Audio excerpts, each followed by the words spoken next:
years ago.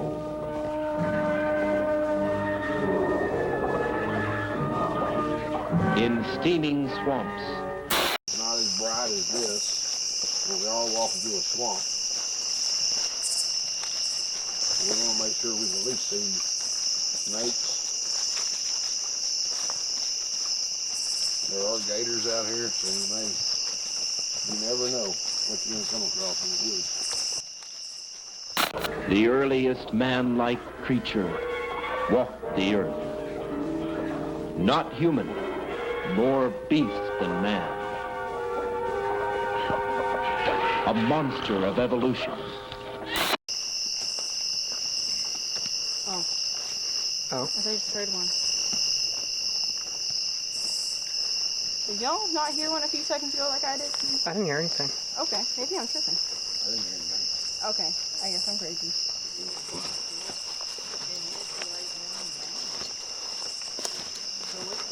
they've also been coming to the Bigfoot conferences for a pretty long time.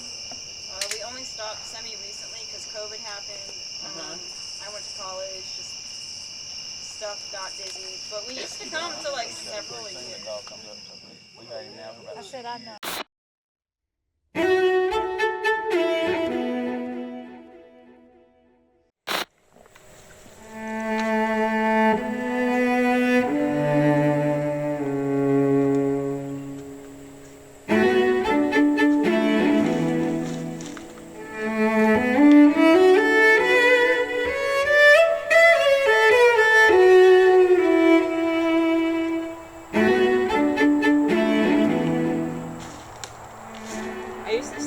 Up here with a freaking crossbow, hoping a deer would pull up. They never came. I stayed up here for 2 hours one time with a crossbow. Nothing. And he built it just for me so I could shoot. Whenever I was younger, my parents had what we believed to be a Bigfoot experience. Okay, So I've been in the Bigfoot community for quite a few years of my life.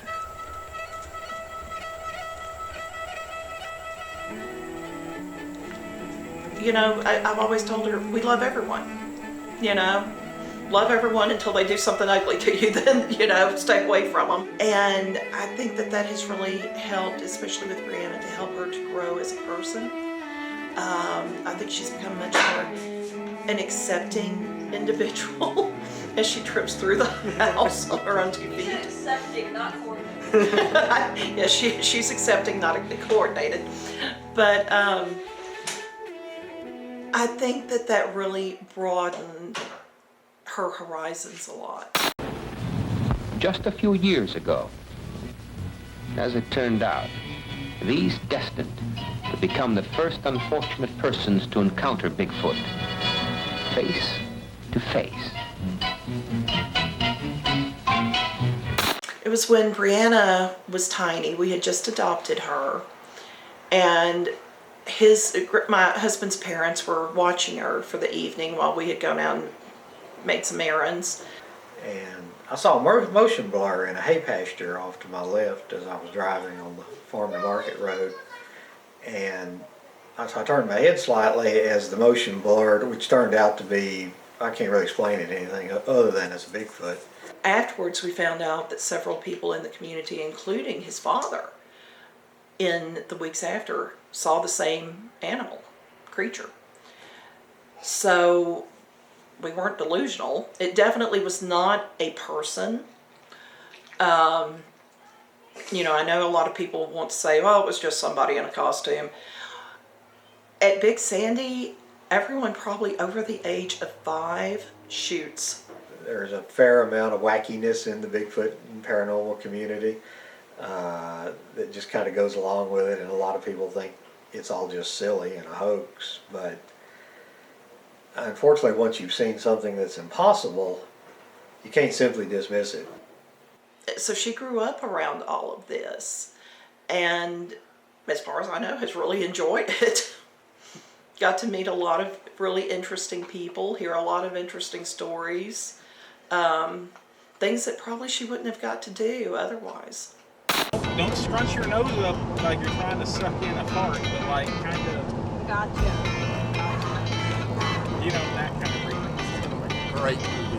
Amazing. Brady, this is from Memories. Remember you said get videos. This is not what I meant, bitch. You know it.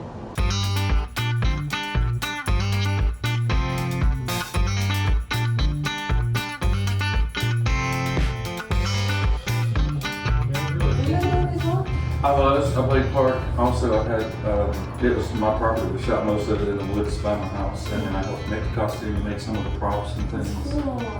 It was a lot of fun just running around the woods acting like crazy people. I know, and honestly, like all these Bigfoot events, they're super fun.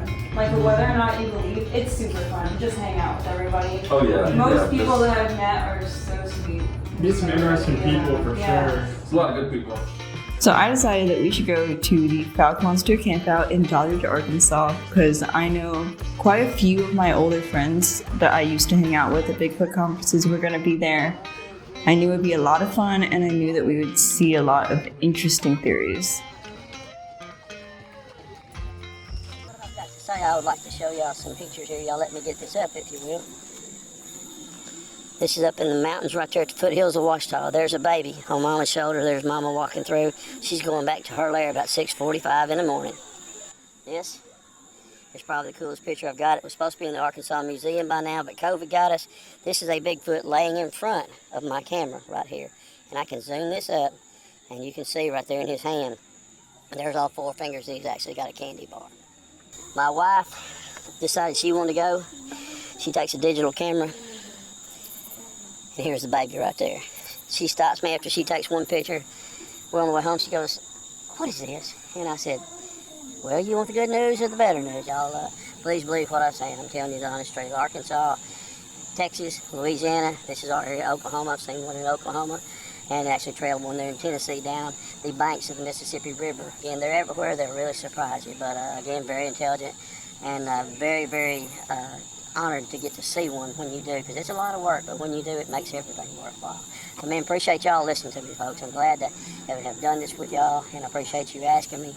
Again, and I hope that makes, if it makes even one believer, then it's worth it for me, for sure. Expect us to believe all of this? One of the biggest errors a man might make is to disbelieve what he hasn't seen. To think that there are not fantastic creatures just because you personally haven't experienced them.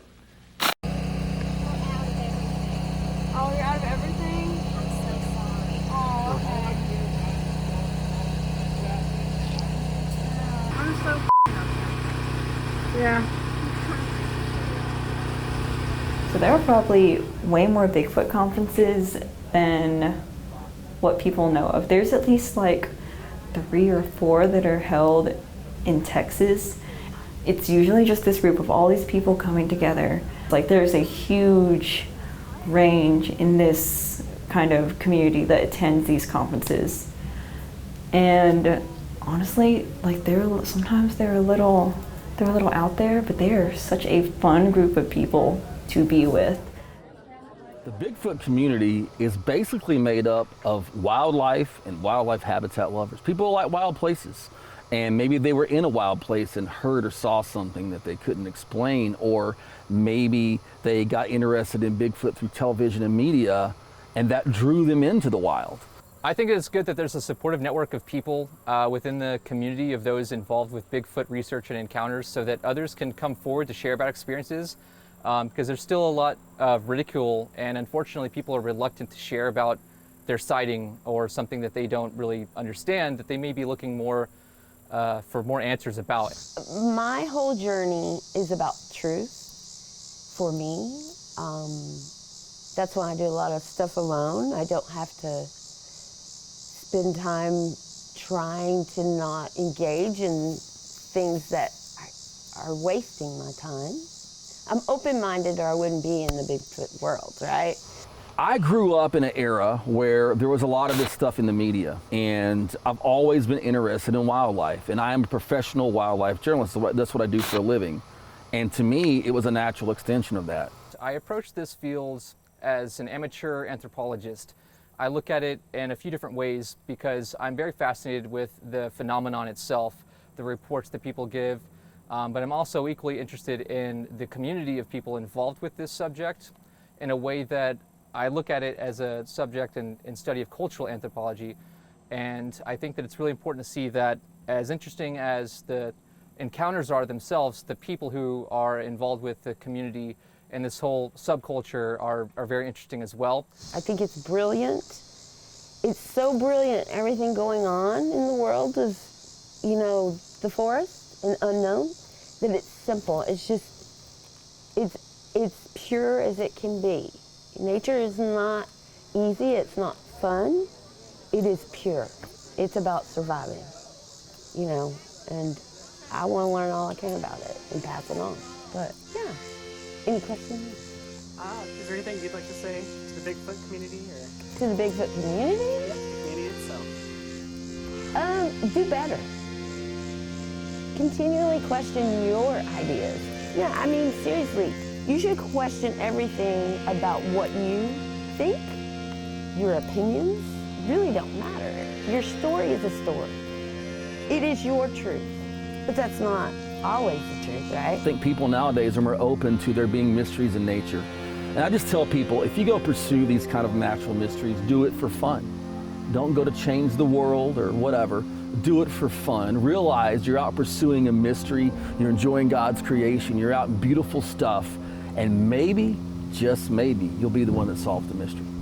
I'm very hopeful that within our lifetimes, maybe we can see some of these extraordinary and somewhat legendary ideas of creatures actually be acknowledged, and beyond that, where we go past the discovery and declaration, I think is really a big, important step into how we acknowledge that we are in a world with these creatures and that we have to live with them, and how we go on from there will be up to future generations.